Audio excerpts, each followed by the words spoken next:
जय माता दी दोस्तों, श्री जगदम्बिकाय नमः। ओम ऐं ह्रीं क्लीं चामुण्डाय विचे। श्रीमद्देवी भागवत महापुराण पंचम स्कंद अतः 300 अध्याय भाग 1। देवी महात्म्य के प्रसंग में राजा सुरथ और समाधि वैश्य की कथा। जन्मजय बोले, हे मुने, आपने भगवती चंडिका की महिमा का भली भांति वर्णन किया। अब आप यह बताने की कृपा करें कि 3 चरित्रों का प्रयोग करके पहले किसने भगवती की आराधना की थी, वे वरदायिनी भगवती किसके ऊपर प्रसन्न हुई, संपूर्ण कामनाओं को पूर्ण करने वाली देवी की उपासना करके किसने महान फल प्राप्त किया है। हे कृपा निधान, यह सब बताइए। हे ब्रह्मन, हे महाभाग, जगदम्बा की उपासना विधि, पूजा विधि तथा हवन विधि भी विस्तार पूर्वक वर्णन कीजिए। सूत जी बोले, राजा की यह बात सुनकर सत्यवती नंदन कृष्ण द्वैपायन प्रसन्न होकर उन्हें महामाया भगवती का पूजन विधान बताने लगे। व्यास जी बोले, पूर्व काल में स्वरोचिस मनमंत्र में सुरथ नामक एक राजा हुए, जो परम उदार, प्रजापालन में तत्पर, सत्यवादी, कर्मनिष्ठ, ब्राह्मणों के उपासक, गुरुजनों के प्रति भक्ति रखने वाले, सदा अपनी ही भार्या में अनुरक्त, दानशील, किसी के साथ विरोध भाव न रखने वाले तथा धनुर्विद्या में पूर्ण पारंगत थे।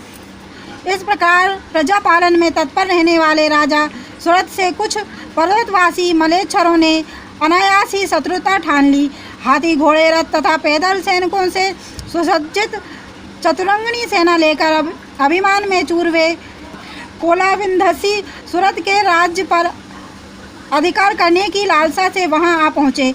सुरथ भी अपनी सेना लेकर सामने डट गए। वहां भयंकर मलेच्छरों के साथ राजा सुरथ का भीषण युद्ध होने लगा। यद्यपि मलेच्छरों की सेना बहुत थोड़ी थी तथा राजा की सेना अत्यधिक विशाल थी, फिर भी देवयोग से उन्होंने राजा सुरथ को युद्ध में जीत लिया। इस प्रकार उनसे पराजित हुए राजा सुरथ हताश होकर अपने दुर्व्यवस्थित सुरक्षित नगर में आ गए।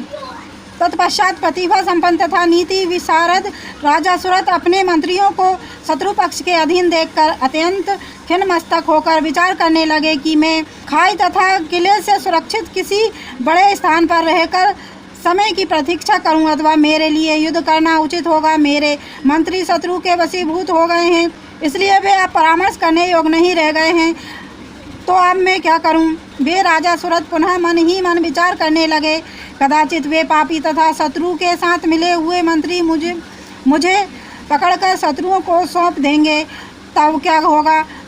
पाप बुद्धि पुरुषों पर कभी भी विश्वास नहीं करना चाहिए, क्योंकि जो मनुष्य लोभ के वशीभूत होते हैं वे क्या क्या नहीं कर बैठते। लोभपरायण मनुष्य अपने भाई, पिता, मित्र, सुहृदय, बंधु, वानर, पूजनीय, गुरु तथा ब्राह्मण से भी सदा द्वेष करता है। अतएव इस समय शत्रु पक्ष के आश्रय को प्राप्त अत्यंत पापपरायण अपने मंत्री समुदाय पर मुझे बिल्कुल विश्वास नहीं करना चाहिए। इस प्रकार अपने मन में भली भांति विचार करके अत्यंत दुखी चित्त राजा सुरथ घोड़े पर आरूढ़ होकर अकेले ही उस नगर से निकल पड़े। वे बिना किसी सहायक को साथ लिए ही नगर से बाहर निकल गए, एक घने जंगल में चले गए। प्रतिभा संपन्न राजा सुरथ सोचने लगे कि अब मुझे कहाँ चलना चाहिए। तपस्वी सुमेधा का पवित्र आश्रम यहाँ से मात्र 3 योजन ही दूरी पर है। यह जानकर राजा सुरथ वहाँ चले गए।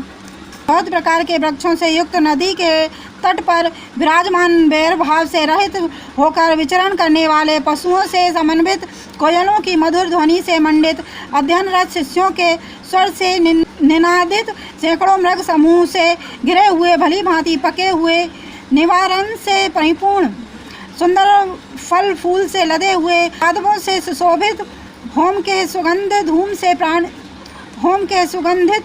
धूम से प्राणियों को सदा आनंदित करने वाले, निरंतर वेद ध्वनि से परिव्याप्त तथा स्वर्ग से भी मनोहर उस आश्रम को देखकर वे राजा अत्यंत आनंदित हुए और उन्होंने भय त्याग कर मुनि के आश्रम में विश्राम करने का निश्चय कर लिया।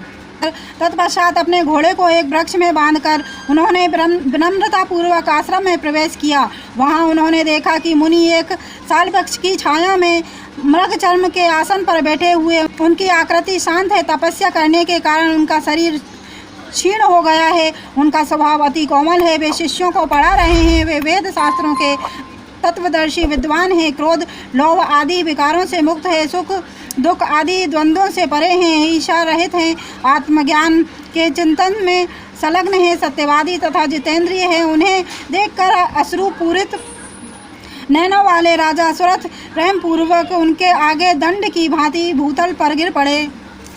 तब मुनि ने उनसे कहा, उठिए उठिए, आपका कल्याण हो। तत्पश्चात गुरु से आदेश पाकर एक शिष्य ने उन्हें आसन प्रदान किया। तब वे उठकर मुनि से आज्ञा लेकर उस आसन पर बैठ गए। इसके बाद सुमेधा ऋषि ने अर्घपाद आदि से उनका विधि पूर्वक सत्कार किया। मुनि ने उनसे पूछा कि आप यहाँ कहाँ से आए हैं, आप कौन हैं तथा चिंतित क्यों हैं?